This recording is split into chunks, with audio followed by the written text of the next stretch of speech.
Korea Utara putuskan hubungan diplomatik dengan Malaysia. Rusia tegangan tinggi dengan menarik duta besarnya dari Washington. Biden menyerang Putin dengan mengatakan Putin itu pembunuh. Timur Tengah sekarang memanas, mulai bedil-bedilan lagi. Ledakan bom di mana-mana di banyak negara. Lalu tim Detasmen Khusus atau Densus 88 Polri menjemput 26 terduga teroris yang berafiliasi dengan ISIS di Makassar dan Gorontalo beberapa minggu lalu. Para terduga teroris ini diketahui berasal dari kelompok bernama Ihwal Pakwato yang bekerja sama dengan Jamaah Ansarud Daulah atau JAD. Ternyata tetap aja ada bom gereja di Makassar, tetap kecolongan. Kemudian juga ada ledakan besar di kilang Balongan, mirip kilang minyak Aramco yang di drone. Ada apa sih sebenarnya yang terjadi? Sebentar, kita nggak mau komen dulu ke sana detailnya. Sabar ya, sebenarnya kita udah tahu, tapi sabar ya, itu kita skip dulu. Baiklah, kita tambah lagi fakta yang lain. COVID di Tiongkok terpaparnya turun drastis. COVID di Amerika dalam 2 bulan ini terpaparnya juga turun drastis. Namun di Arab Saudi masih ketat membatasi penerbangan internasionalnya.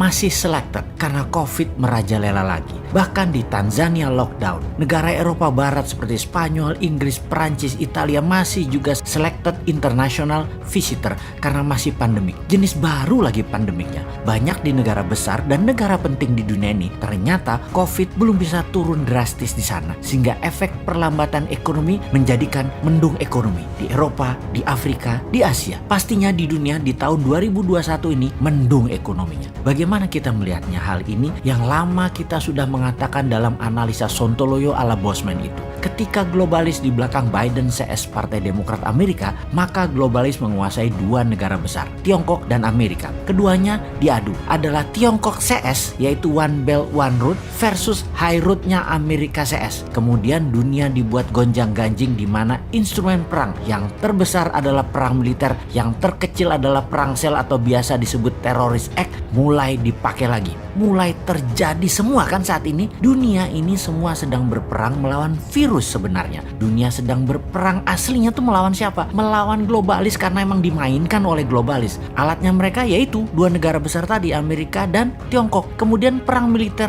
dan berbagai penyakit disebabkan oleh virus seperti Ebola, Cikunya, dan Corona. Disinilah cara bernegara Indonesia ditantang ke limit, ke batas kemampuan maksimum pemimpinnya, ke batas kemampuan maksimum politikusnya, dan ke batas kemampuan pejabatnya. Jadi apa yang terjadi di Indonesia saat ini seharusnya yang harus dilakukan? Kita tahu bahwa bentuk negara Indonesia bukan lagi seperti apa yang Founding Father Indonesia ini dibuat di awal pada saat Indonesia menyatakan dirinya menjadi negara. Indonesia ini bangsanya jadi dulu yaitu di tahun 1928. Baru negaranya lahir Indonesia itu yaitu di tahun 1945. Bergesernya bernegara saat ini karena kekuatan parlemen yang menguat ditambah kekuatan partai yang mencengkram dunia perpolitikan di Indonesia. Kita bukan lagi bentuk negaranya presidensial tapi parlementer. Karena itu ketika parlemen bertaring terlalu kuat, siapapun presidennya tidak akan bisa main gigi 5. Full throttle itu tidak mungkin. Tetap harus bagi-bagi kekuasaan dan bagi-bagi permen keuangan. Lalu yang jadi masalah adalah pengetahuan bernegara masyarakat juga parah, dibuat jadi rendah. Jadi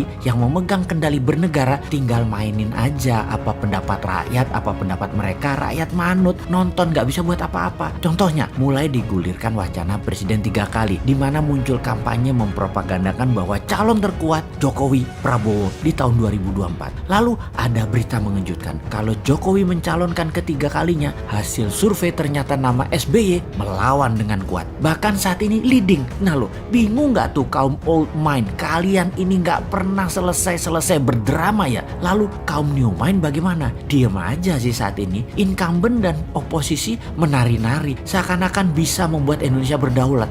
Ternyata sulit juga ya. Banyak orang yang gak tahu kalau saat ini Indonesia dipengaruhi Tiongkok dan IMF secara absolut. Banyak yang gak sadar dan banyak yang gak tahu. Paling banyak adalah yang gak peduli. Begini deh, kan 3 kali presiden menjabat masih wacana. Bagaimana kalau kita tambahkan wacana lagi, yang lain lagi? Ini kalau old mind punya nyali dan old mind punya kesadaran bernegara, yaitu cinta rakyat. Saat ini old mind berkuasa 100% di parlemen dan di pemerintahan. New mind di pinggiran, tak bertaring, tak berkuasa. Namun demi bangsa dan negara, beranikah sistem bernegara kita Indonesia tercinta ini untuk pilpres nanti lepas threshold 20% suara parlemen parlemen untuk calon presiden bisa dicalonkan. Suara 5% saja dan boleh mengajukan sepasang. Jadi banyak partai tidak harus berkoalisi. Terbukti 4 kali pilpres gabungan partai-partai calon presiden dan wakilnya tidak pernah terlalu cantik pasangan keduanya setelah menjabat. Jadi bagaikan pasangan nikah tanpa cinta. Ya sudah, sekarang kita usulkan suara parlemen turunkan dari 20% ke 5% untuk ambang batas calon presiden dan langsung bisa mengajukan sepasang. Syarat berikutnya, total pasangan calon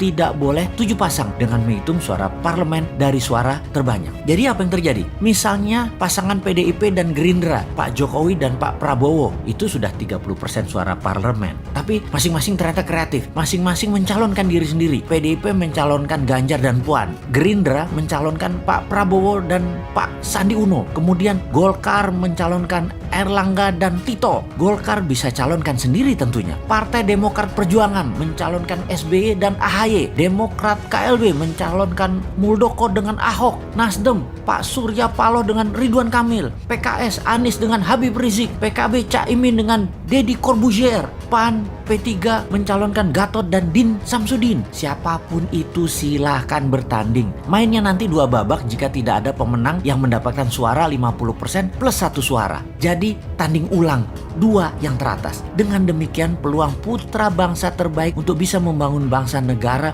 menjadi terbuka lebar. Lalu kita dengan santainya bertanya, maaf itu semua calon tadi rasanya old mind semua deh. Yang new mind mana? Oh ada. Bagaimana kalau Pak Jokowi 3 kali wakilnya si Sontoloyo ini? Piye Pak? Cocok iki kombinasinya.